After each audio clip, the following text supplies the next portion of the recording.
maybe a gun in your house, say 7 days worth of food as well. These are things that could label you a potential terrorist. Now, see, what some people don't realize is that in 2011, Rand Paul stood on the floor of Congress, and regardless of if you like him or not, or like any of these goons out here, he delivered a stark warning. Some wanted to write it off as part of his rant, but he stated that you should know good and well that someday there's going to be a government in power that is shipping its citizens off for disagreements. Someone who has guns, someone who has ammunition that is weatherproofed, someone who has more than 7 days of food in their house can be considered a potential terrorist.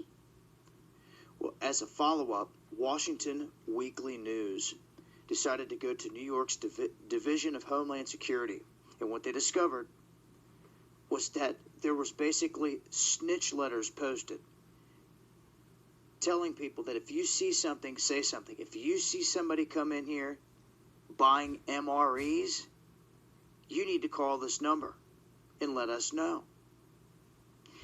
And if that's not shocking enough for those that don't think they're cracking down and coming after folks like this, they just charged 3 men and accused them of prepping for martial law. 3 men in North Carolina. And they state that these men were fearing a government takeover. They were stockpiling weapons, ammunition, tactical gear, attempting to rig homemade explosives as well.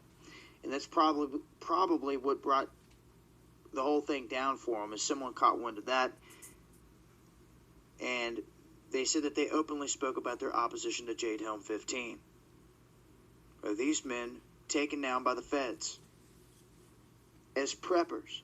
And as you can see here in New York, they are posting signs, and I've talked about this before. They want individuals to snitch other people out.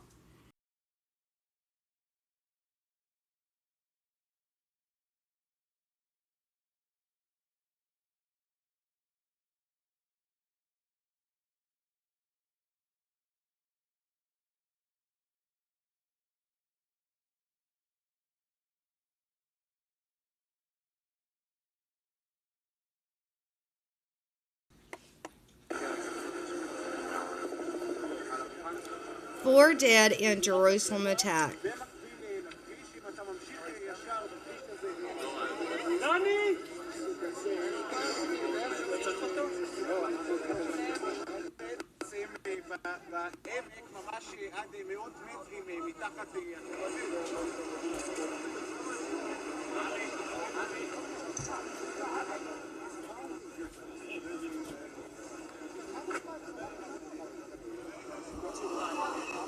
So just beyond, Dave here on the other side, that's the truck.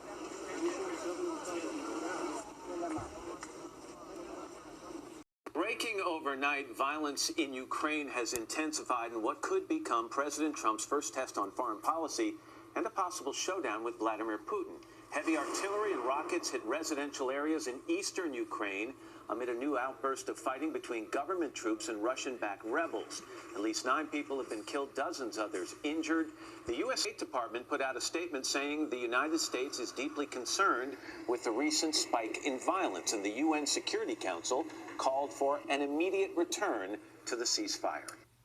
Deaths in the Philippines Tuesday night showing President Rodrigo Duterte's brutal drug war is still very much alive. Duterte has officially suspended all police operations in a crackdown that's seen over 7,000 people killed.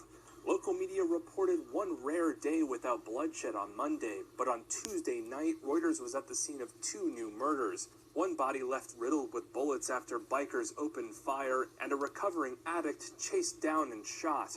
Both are classic examples of death in the war on drugs. Local residents know that, but in a climate of fear, no one claims to have seen the killers.